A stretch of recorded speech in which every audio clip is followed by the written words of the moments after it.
El trabajo lo viene haciendo normalmente, pero fijémonos en el tiempo.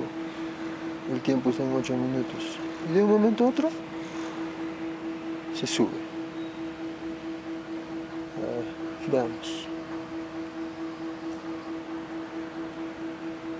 Veamos qué va a pasar.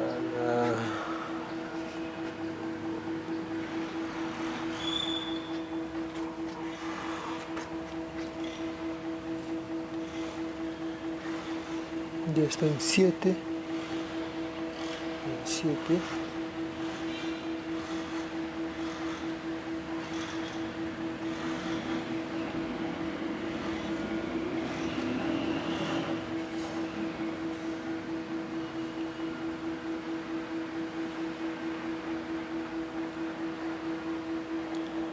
Siete minutos es lo que falta.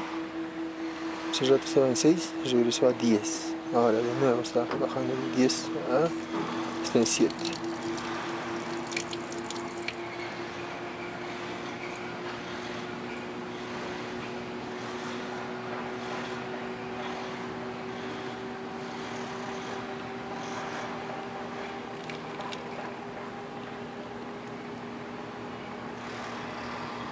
Ya está en 6.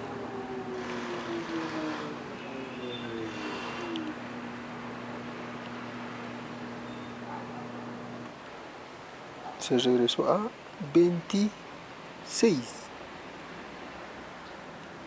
Entonces ahora yo creo que ahora no me van a... Esto está malogrado.